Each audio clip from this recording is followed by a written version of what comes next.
Peace, how you doing? This is Dr. Samori Swygert signing in.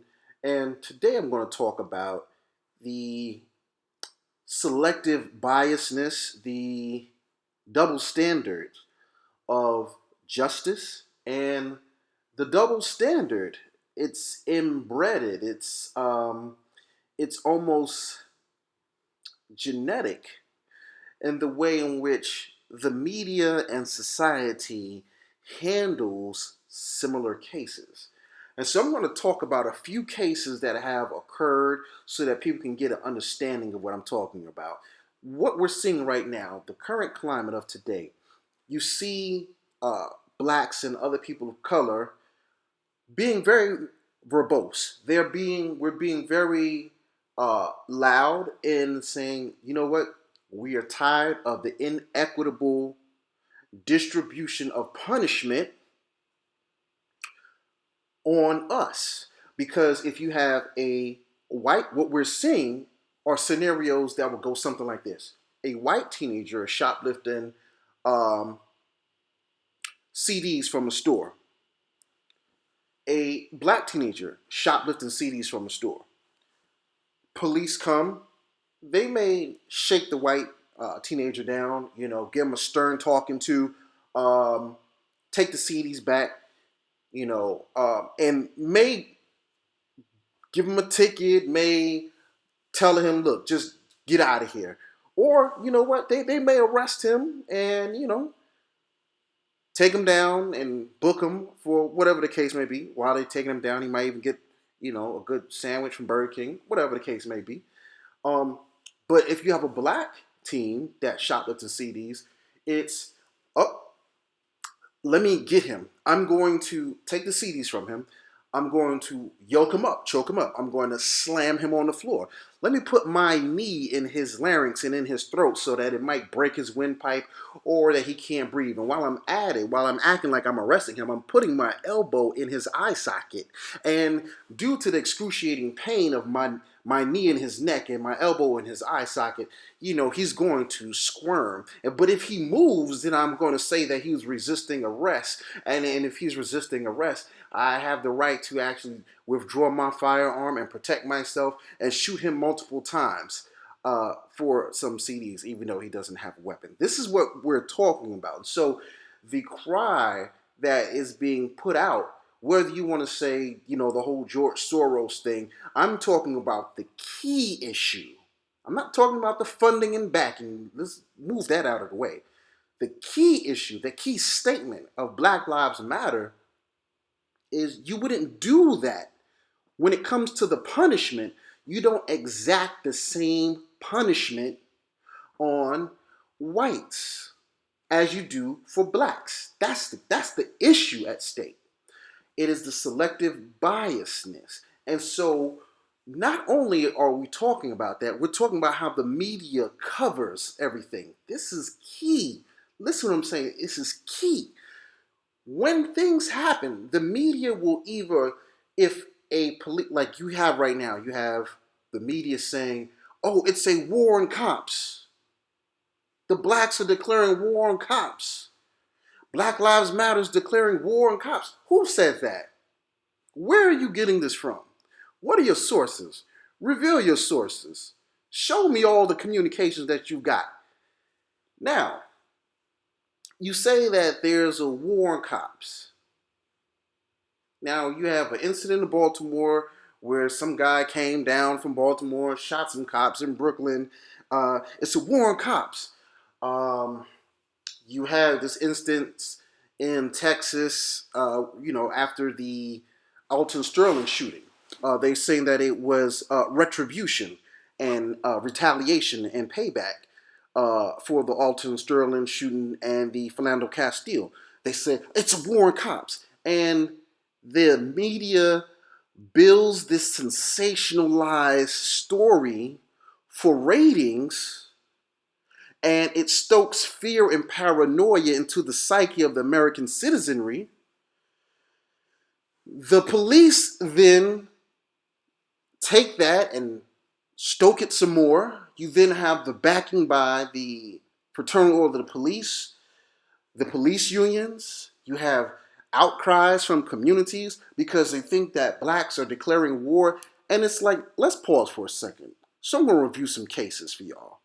Now, real quick, we seem to, when we talk about this war on law enforcement, it seems like we kind of forgot about, oh, let's say, Clive and Bundy. Yeah, remember the Nevada cattle ranch where you had these white militia come with AR 15s and AK 47s, highly armed with truckloads of white men and white women with guns drawn at federal officers. Uh, what do you call that? Was that not? What do we call that? So it's ironic when that happens, they cast it in the light of, oh, well, they're kind of exercising their Second Amendment rights for the constitutional preservation of rights. And so this is, it's a very sticky situation when we talk about rights. No, you have armed men threatening law enforcement. But that doesn't really, get sensationalized as a war on cops and law enforcement. Um, let's see. What about Dennis Marks? Dennis Marks was a white man in Atlanta in 2014 that stormed what? A Georgia courthouse with bombs, multiple guns, smoke bombs, firing at court officers, and they had to take him out. But that wasn't considered what, a war on cops. It's, oh well, he had some mental instability. It was just who cares if that was the case? How do you know that? How how does that tie into anything? If anything, the guy that shot the cops in Texas, who was a war veteran, you would think he would get the post traumatic stress disorder type of complaint. But that didn't go down. It was just a war on cops. Let's go a little further. What about the in Georgia? Right, a lot of people forget about this. There was a black officer that was attending to, I guess, some rowdy customers at a Waffle House in Atlanta. And it was two white men and a white woman. They started calling him all types of racial slurs, X, Y, and Z. Got physical with the officer, the black officer, beat him down, took his gun, shot him multiple times in the back, killing him. Uh, you can check that out and you'll see. And the officer's name was Kevin Jordan, and he was a father of seven, and he was a member of the Griffin Police Department. So was that not a war on cops, or was it because he was a black officer and you had three white individuals that did this? You're not seeing the double standard. Let me make it a little bit more clear. What about the Las Vegas shooting? People tend to forget about this. You don't remember, this is the Las Vegas shooting where it was almost a Bonnie and Clyde mission. It was this white guy and his girlfriend. They ran up by a Walmart and they shot up this police officer, killing him, and left a swastika and the "Don't Tread on Me" flag on him. Now they left the swastika flag on him, but that's not considered a war on cops. Well, when is it? What is the criteria? What is the inclusion criteria for you to say that it's a war on cops? Because I'm seeing this, but I don't hear war on cops when the suspects or the alleged killers are white. Now, what about Matthew Eric Frame?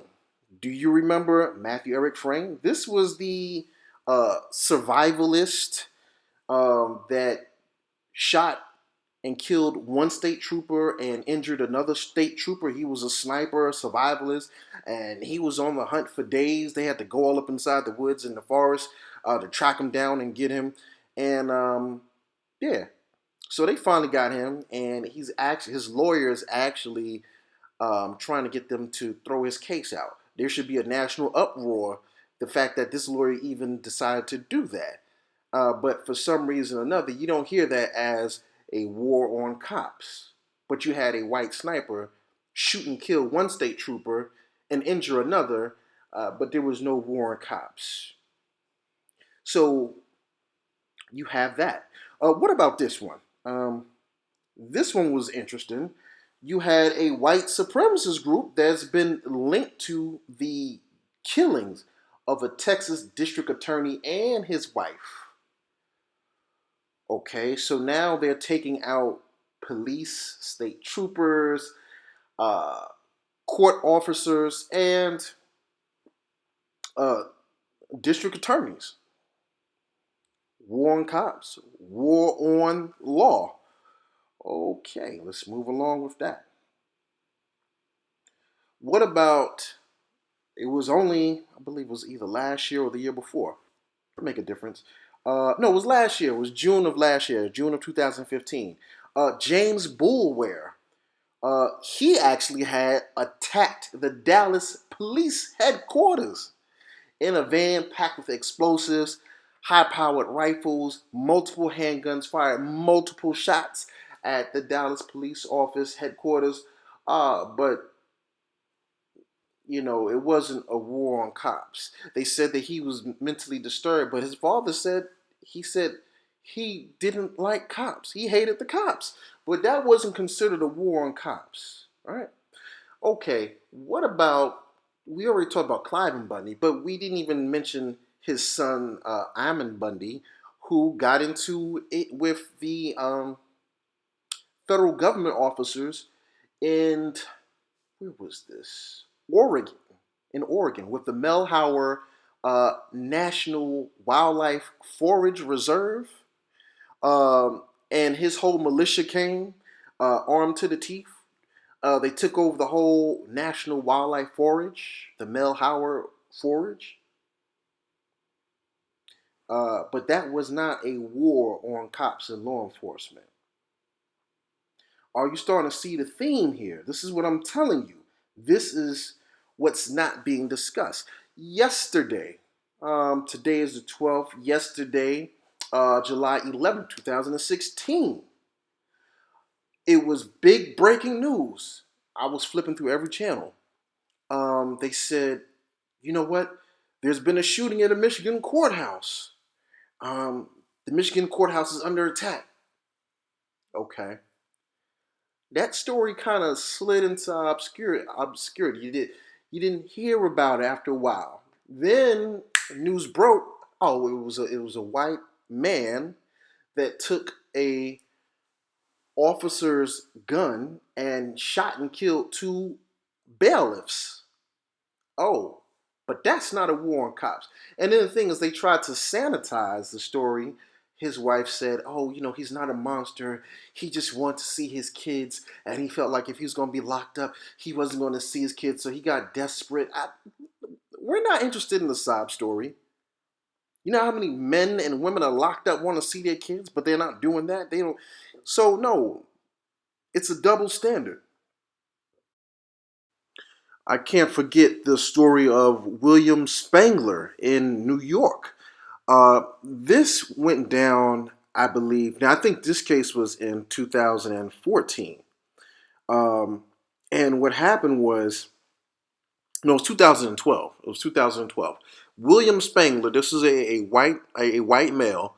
He set ablaze to some property in order to get the authorities and the fire department to arrive and, put it out, extinguish the blaze. But what it was an ambush. And when they arrived, he was there from a distance with a rifle and shot and killed two firefighters. is this not an attack on law enforcement? I mean, firefighters are not police, but they are still servants of the public. They have some authority when it comes to certain scenarios.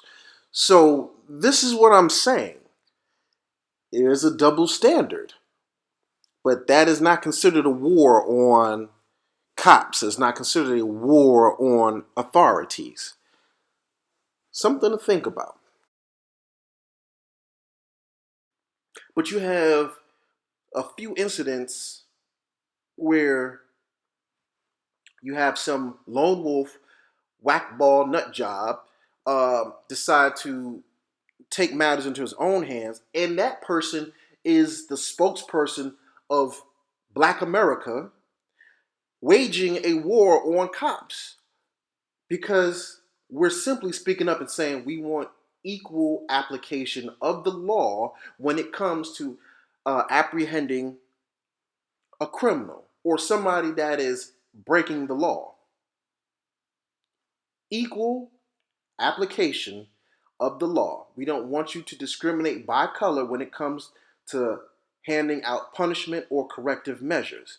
That is the only thing we're saying. We should not lose our life. We have our right to a day in court. If I have broken the law, arrest me. There are multiple ways that you don't have to retrieve your firearm and shoot and kill me to subdue me, to get me under control, to arrest me and give my day in court. That's why we have due process, where if I'm wrong, then we have evidence and proof.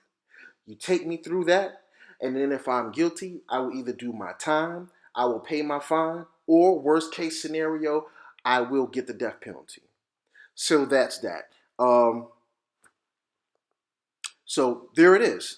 Just putting out there plain and simple. It is equal application of the law and justice and not by color, which is the message that needs to be crystal clear. Crystal clear. There's no war on cops. There's no battalion. There's no army with a leader or general or lieutenant that has put out plans to declare a war on cops. Stop it. That is propaganda. That's scare tactics designed to make the cops be more aggressive. The media is engaging in very irresponsible journalism. It's not even journalism. It's garbage. All right, anyway, this is Dr. Samori Swygert signing out. Push the peace and talk to y'all later. All right, peace.